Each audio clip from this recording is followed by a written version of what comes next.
This is the longest running high school football show in Eastern North Carolina. This is Touchdown Friday.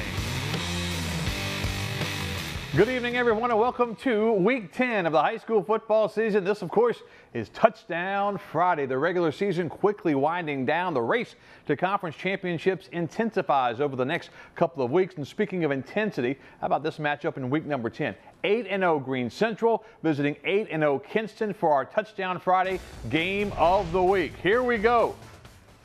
The game of the week, senior night at Kinston High School. Vikings looking to stay undefeated on the year for senior night, taking on Green Central and the Rams. Best start in their school history. Rams strike first. First quarter, Trey Wade connects on the touchdown here. Rams up 7-zip. Vikings respond. Tavon Hearns is going to rumble in. Vikes are back at it. Vikings find the end zone once more in the first half. Thomas Vermillion to Ronnie Simmons, and Kinston has the lead at the half.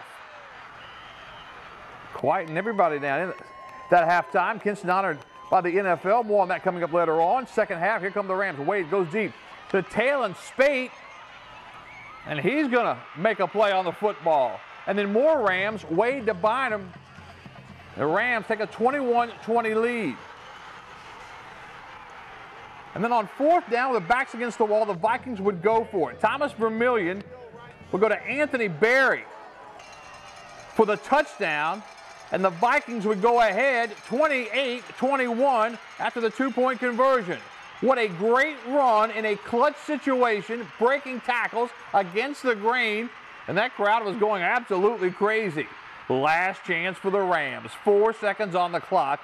The Green Central drive will stall. The Vikings are going to hold on and win their 8th straight over the Rams and move to 9-0 on the year. What a classic. Third-ranked Kinston in our Touchdown Friday top 9 beats number 2 Green Central 28-21. Our Patrick Quinn has more. Thanks, Bailey, so much. I'm joined here with the victorious Vikings. And, Coach, before we talk about this win and what it means, talk about the connection between Thomas Vermillion and Anthony Berry at that. And what was going through your head? I mean, it was a gutsy call at the end. We hit it twice in the game earlier. And, you know, we said before we went out, big-time players make big-time plays on big-time games. And Ant Berry's a playmaker. And we want to get the ball in his hands, and he made a play Friday night. And you guys are 9-0. How far can this Vikings squad go? As far as they want to go. They keep the same motivation, same work ethic, we're going to be fine. And you guys really kept your composure. That was probably the most impressive thing to watch. Down the stretch, your back's against the wall on fourth down. Where does that composure come to? How do you coach that? Hey, we've been battle-tested. We had some adversity in White Oak, Washington, and we've been battle-tested, and the guys rose to the occasion. We've seen it. And Vikings, y'all certainly kept your emotions in check during the game, but how about now? How are those emotions now? Yeah!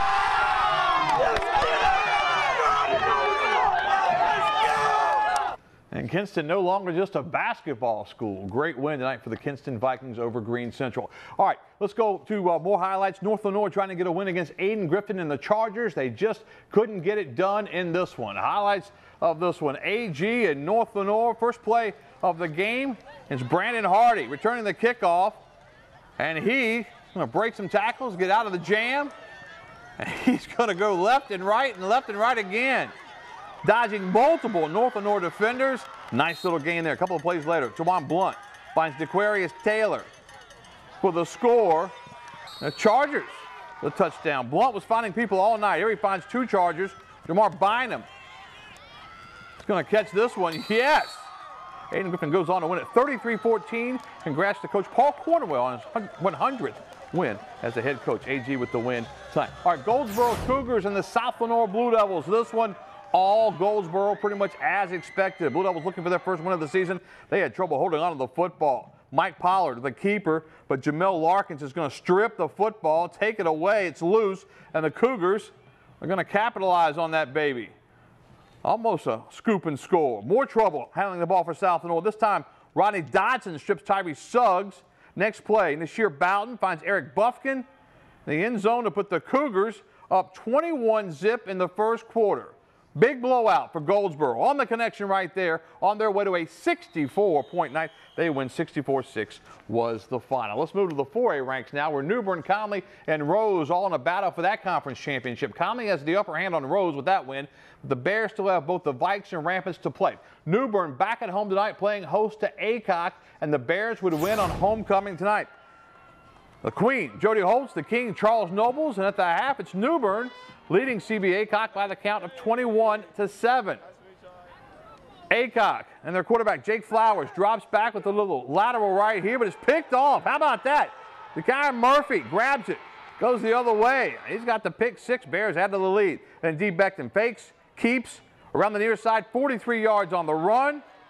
Big first down for the Bears. And then Beckton's going to give to Bryce Roswell here, who takes it in 12 yards for the touchdown. And New Bern doubles up Aycock tonight, 42-21 was that final. New Bern and D.H. Conley next week. Could the Vikes keep pace on the road at Eastern Wayne for a homecoming? Both teams putting on a touchdown show for the crowd. Start with D.H. Conley. The handoff to Cameron Andrews, and he goes in for the easy touchdown. Eastern Wayne down 10. When Ezekiel Best, the quick screen pass to Austin Height. Height gets his way all the way to the end zone here. He's loose. Warriors very much in this one. But the Vikes come right back with the help of Deuce Fuller. The Deuce is loose again. Cuts back into the open space.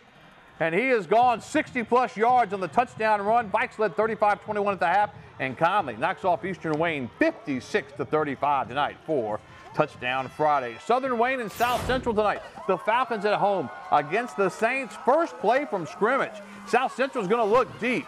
Robert Rapp back to pass. And Rapp is going to fire deep, but he's going to be picked off. Manny Walker's got it. And Walker's heading the other way. Saints going for their first win. Saints couldn't capitalize because the Falcons forced the turnover on the fumble. South Central with a big hit, and they take over. On the fumble recovery, Falcons on the move. Rapp with the bullet. It's going to deflect off of Traquan Smith into the hands of Cameron Veal Davis. Johnny on the spot for the touchdown. South Central led 6-zip. East Carolina running back Sean Furlow back in the house at South Central tonight. The Falcon defense throws a shutout, and South Central rolls it up on Southern Wayne. 44-0 was that final. All right, let's take a break. Coming up next on Touchdown Friday, we'll head to Parrott Academy. Tonight's Backyard Brawl will feature the Patriots. That's coming up. Stay tuned for more Touchdown Friday. Woo!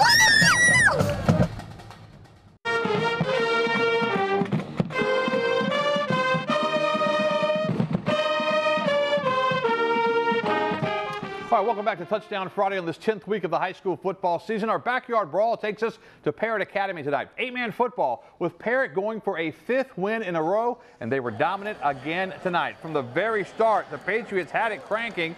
Spencer Doyle with the football, and he's going to go 65 yards around that right sideline, breaks a tackle, cuts back, and he is gone for the touchdown for Parrott, making it look easy tonight in this one. Next up, Matthew Jones on the handoff, fighting his way through, and he's going to go all the way for the touchdown. Parrott Academy with the big victory tonight over Halifax Academy, 44-0. Our Zora Stephenson with the victorious Patriots afterwards. Bailey, I'm here with Coach Beeman. You guys came up big tonight. Are there any little things that you guys try to focus on in a game like this when it's kind of just blown out like that? Well, we came out wanting to work on our passing game to start the game, and I thought we did a good job of executing, and I really, did what we needed to do to take care of business tonight. Any takeaways, anything you think you still want to work on, anything that really surprised you tonight and really got you fired up? We were pleased. We've been working on the defense, flying around, trying to have 8 guys on the ball when the tackle's made, and I thought they did a really good job of that, and that's something we can keep working on. We can always get better as far as pursuing the ball. All right, Bailey, and I think these guys have something they want to tell us. Squad! Oh, yeah! All righty, back to you. All right, big win for Parrott Academy tonight. Congrats there. Let's move on to the Eastern Plains 2A, where Washington stunned previously unbeaten Southwest Edgecombe last week. This week, the Pack hosted Wilson Beddingfield, hoping to take control of the EPC race with a victory. Good one tonight for the Bruins and the Pan Pack in this one. How about a little blackout Washington style in this one? Second half, Beddingfield quarterback Lamont Morgan deep to Kenneth Sims for the touchdown. That ties the game at 12-12. Defense dominates. Strip Barfield hands off to Clinton Pope. Left side swarmed by the defenders. A couple of plays later, Sway Pope is going to fumble the football, Bedingfield's DeMonte Cherry's got it. And Bedingfield goes on the road, gets a big win in that conference, 19-12, that final for Touchdown Friday. Southwest Edgecombe and Farmville Central. Jack's coach Scott Gardner on the Farmville Central sideline. His club dominates early. Southwest Edgecombe trailed 7-zip, looking for the tie, but Marcus Williams, he's going to fumble the football, trying to get that extra yardage. It scoots free. The Jags are back in business. Then watch this run. Kashawn Baker, tough sledding here. And he's going to come up with the first down for Farmville Central. Nice run, nice blocking. Tough run for Baker. Then the Jags on the power sweep. Look at them coming at you here. Cameron McNeil with blockers out in front. And the Jags were in total control. And then later, Chef Parker with the great pass and the even better catch by Baker for the touchdown. But Southwest comes all the way back and beats Farmville Central 35-20. That final, the celebration ended in that one for Farmville Central. North Johnson and North Pitt. Dave Bowl, the head coach of the Panthers right there just before the half. Panthers down 7-zip. David Parmalee makes a couple of defenders miss, and he's going to take the punt back 42 yards to the house. They missed the extra point, and that would be key.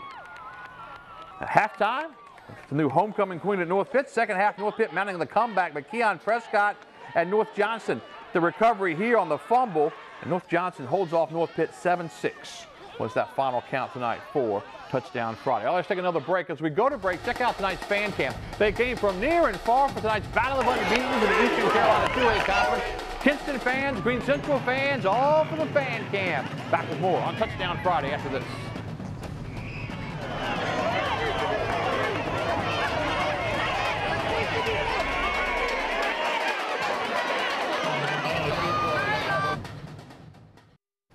This is Touchdown Friday. All right, welcome back to Touchdown Friday. Let's check in on our season-long #1 team in our Touchdown Friday top 9. Havelock had a much-deserved night off last week. The Rams back in Coastal 3A play tonight, playing host to Richlands and winning again. The Havelock Rams taking the field, hosting the Wildcats tonight. And the Rams still have that swagger, don't they? Zach Sabdo back to pass. Jeffrey Harris with the reception. A nice little gain for a Havelock in this one. Next play, Sabdo gives to the man in motion, Trey Owens. Not to fake the other way. Later, we got a pick, the INT.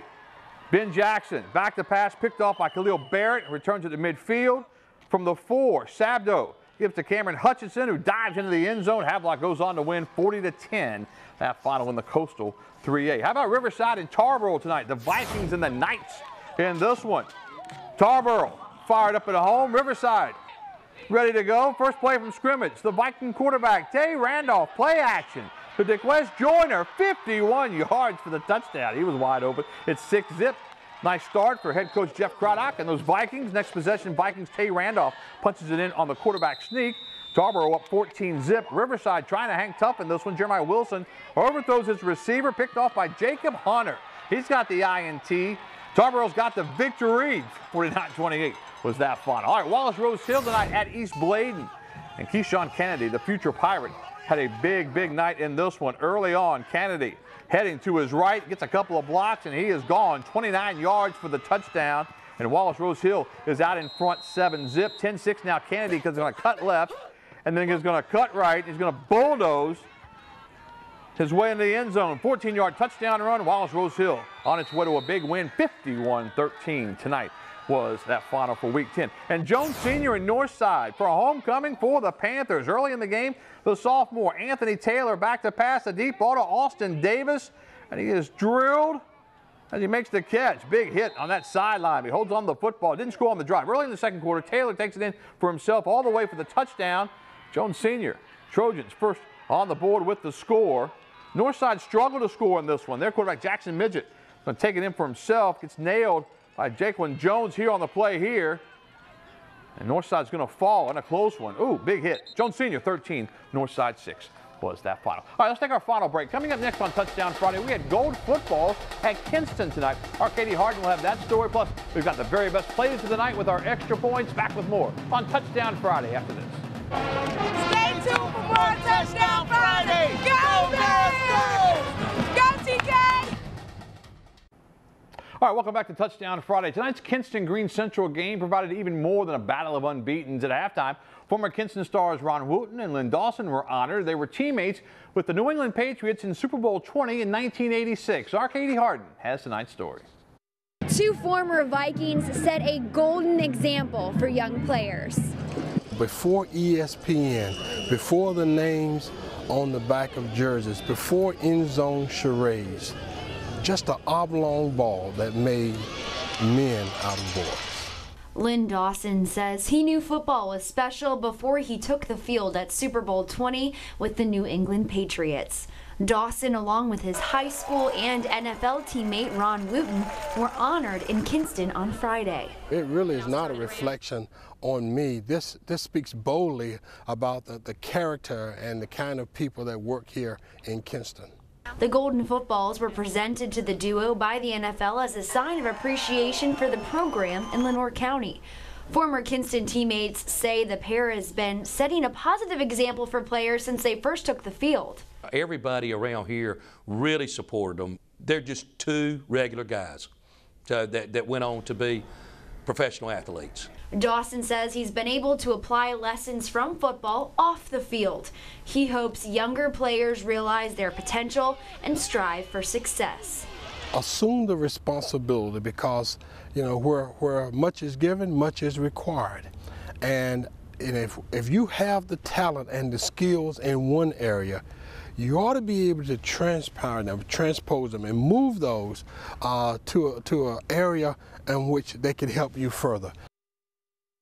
With almost 3,000 people at the game and ceremony, football continues to bring communities together and proves that it's more than just a game. In Kinston, Katie Harden, 9 on your side. That's a great story and a tremendous honor tonight. East Carolina off this weekend after falling to Temple last night 24-14 at Dowdy-Ficklin Stadium. It happened in the blink of an eye. The Pirates had a 14-10 lead with 3.5 minutes to play. But Temple just up to the task. P.J. Walker hitting Robbie Anderson for the touchdown to give Temple the 17-14 lead. Plenty of time left, but the Pirates were forced to punt. Worth Gregory's punt was blocked. That gave the Owls great field shape. In the span of just over a minute, Temple was on the board again. They scored the clincher right here. Pirate defense played too well to come away with a loss, but they did lose. Temple 24, East Carolina 14. I thought defense played outstanding. I told them you keep putting the wheel on them to held them, and they got down in good field position. More toward the end, maybe we just need. That's one thing I talked about. All four sides of the ball, and doing this stretch, and really the entire stretch from the floor to home, got to play together. We didn't get that tonight, but I thought defensively fought their tails off, and they made plays too.